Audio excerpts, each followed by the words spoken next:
Xabaringlar bor, barcha blogerlar Honor Magic 8 Pro ni obzor qilishdi. Qo'limdagi esa Honor Magic 8 Pro Air, ya'ni yupqa smartfon.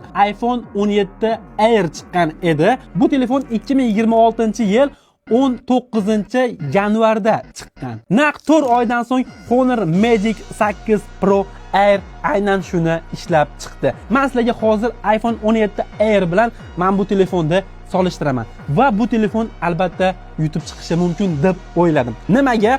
Chunki Air iPhone'da kamera bir dona, bunda bo'lsa 3 dona. Asosiy megapiksel kamera 50, oldi 50, 4K da syomka qila oladi. Pastda ham, tevada ham kolonkalar mavjud va ishlash sistemasi ancha yengil. Og'irligi atiga 155 gram. Nima bu? Buncha yengil bu telefon. Endi iPhone bilan solishtiradigan bo'lsak, nimasi kuchli deyishlar mumkin. iPhone ingichka qilaman dedi, qildi.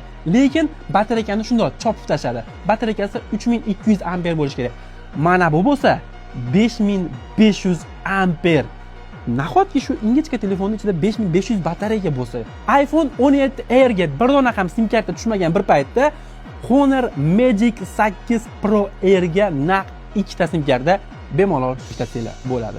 Operativkasi 16 GB, ya'ni har qanday o'yinda tekis o'qib ketaveradi. Bemalol PUBG'chilar tasdirlatib PUBG solsanglar bo'ladi. Shunga o'xshagan eng oxirgi flagman Android sistemasida ishlaydigan telefonlarda UstaX profilida tomosha qilishinglar mumkin. Bir dona like bosib qo'yinglar. Shunga o'xshagan flagman telefonlarda bizga obzor uchun yetkazib berayotgan Smart Market 500 Bekzod akaga kattakon rahmat. O'ta profilidan xohlagan telefonlarni, flagman telefonlarni topishinglar mumkin. Like, podpiska sizdan, xizmat qilish bizdan. Doimgidek Android bir qadam oldinda. Bosdik.